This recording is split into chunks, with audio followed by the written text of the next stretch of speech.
அனைவருக்கும் வணக்கம். நம்ம மல்லி சீரியல்ல என்னெல்லாம் சுவாரஸ்யமான விஷயங்கள் நடக்க போகுதுன்னு பார்க்கலாம் வாங்க. விஜய் பார்த்தீங்கன்னா வெண்பாவை கூப்பிட்டுக்கிட்டு வீட்டுக்கு வந்துடுறாரு. மல்லி, கதிரேசன், ரேணுகா இவங்களும் பார்த்தீங்கன்னா ஒரு வழியா வீட்டுக்கு வந்துடுறாங்க. அந்த மாதிரி டைமிங்ல ரேணுகா பார்த்தீங்கன்னா, டே விஜய் நீ எங்கடா போயிட்டு இருந்த, நீ இல்லைன்னு சொல்லிட்டு நான் காணன்னு சொல்லிட்டு தேடிட்டு இருந்தேன். நாங்க எல்லாரும் இன்னைக்கு எங்க தெரியுமா போனோம், இன்னைக்கு நாங்க ஹாஸ்பிட்டலுக்கு போயிட்டு வந்தோம். மல்லிக்கும் இந்த சொட்டத்தனைய கதிரேசனுக்கு வந்து உடம்பு சரியில்லை, அதனால ஹாஸ்பிட்டலுக்கு போனோம். ஆனா அங்க டாக்டர் வந்து என்ன செக்அப் பண்ணுன்னு சொல்லிட்டு சொல்றாங்க. நான் என்ன தெரியுமா சொன்னேன், இவங்க 2 பேருக்கு தான் உடம்பு சரியில்லை, இவங்களுக்கு பைத்தியம் முடிச்சிருக்கு, இவங்களுக்கு ஊசி போடுங்கன்னு சொல்லிட்டு நாங்கள் டாக்டர் கிட்ட சொல்லிட்டேன். டாக்டர் என்ன எதுவுமே கேட்கல விஜய் அப்படின்னு சொல்லிட்டு ரேணுகா பார்த்தீங்கன்னா விஜய் கிட்ட போட்டு கொடுத்துட்டாங்க. மல்லி ஒரு பக்கம் பயப்படுறாங்க, கதிரேசன் ஒரு பக்கம் பயப்படுறாங்க. ஏன்னா விஜய் கிட்ட சொல்லாம தானே அவங்க ஹாஸ்பிட்டலுக்கு போனாங்க. விஜய் என்ன சொல்ல போறாரு, திட்டுவாரா அப்படின்னு சொல்லிட்டு ரொம்பவே பயந்துட்டு இருக்காங்க. விஜய் வந்து என்ன மல்லி என்ன நடக்குது இங்க, ரேணுகா என்ன சொல்றான் ஹாஸ்பிட்டல் அப்படி இப்படின்னு சொல்லிட்டு சொல்றான்.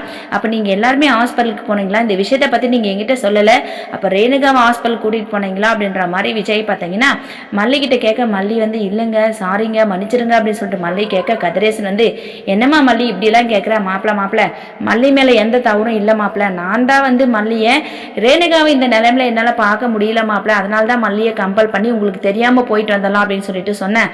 அவளும் வந்து வேணாம் திட்டுவாரு, அவர்கிட்ட சொல்லிட்டு போகலாம் அப்படின்னு சொல்லிட்டு சொன்னா, இதனால பிரச்சனை வந்துருமோ அப்படின்னு சொல்லிட்டு தான் மாப்பிள்ள நான் வந்து இவங்க 3 பேரையும் கூட்டிட்டு போனேன், என்னை மன்னிச்சிருங்க மாப்பிள்ள, எது திட்டுறதா இருந்தாலும் என்ன திட்டுங்க அப்படின்னு சொல்லிட்டு கதிரேசன் பார்த்தீங்கன்னா விஜய் கிட்ட சொல்ல, விஜய் வந்து ஐயோ இங்கே பாருங்க சார், நான் வந்து ஏன் ஹாஸ்பிட்டலுக்கு கூட்டிகிட்டு போக வேணாம்னு சொல்லிட்டு சொன்னேன்னா, ரேணுகா வந்து அன்னைக்கே ஹாஸ்பிட்டலில் பெரிய பிரச்சனை பண்ணிட்டா, இதனால வந்து நிறைய பிரச்சனைகள் வந்துருச்சு, ஸோ அவளோட உயிருக்கு எந்த ஒரு ஆபத்தும் வரக்கூடாது அப்படின்றதுக்காக தான் நான் சொன்னேன், இதில் ஒரு பெரிய தப்பும் பெரிய விஷயமும் இல்லை அப்படின்ற மாதிரி விஜய் வந்து கதிரேசன் கிட்ட சொல்கிறாங்க. ஸோ இதுக்கப்புறம் மல்லி பார்த்தீங்கன்னா இல்லைங்க, அவர் ஒரு அப்பாவாக இருந்துக்கிட்டு ரொம்பவே வருத்தப்படுறாரு, என் பொண்ணு இந்த நிலைமையில பார்க்க முடியலன்னு சொல்லிட்டு அதனால தாங்க கூட்டிகிட்டு போனேன். அங்கே போயிட்டு டாக்டர் பார்த்தீங்கன்னா ரேணுகாவை செக் பண்ணதில் ஸோ இப்போதைக்கு அவங்க சேஃபாக தான் இருக்கிறாங்க, எந்த ப்ராப்ளமும் இல்லை, ரொம்ப அதிகமான மென்டலியா இல்லை அப்படின்ற மாதிரியும் சொன்னாங்க.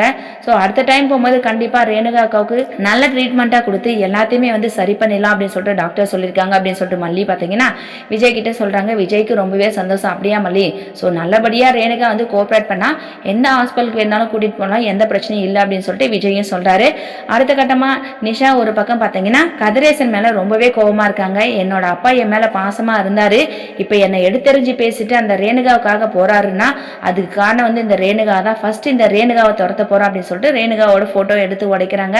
ஸோ கண்டிப்பாக நிஷாவுக்கு ரேணுகா மேலே அதிக வன்மம் கோபம் இது எல்லாமே இருக்க போது, இதனால் என்ன பிரச்சனை வரப்போகுதுன்னு சொல்லிட்டு வரப்போகிற எபிசோட வெயிட் பண்ணி பார்க்கலாம். இந்த வீடியோ பிடிச்சிருந்தா மறக்காமல் நம்ம சேனலை சப்ஸ்கிரைப் பண்ணுங்கள். தேங்க்யூ.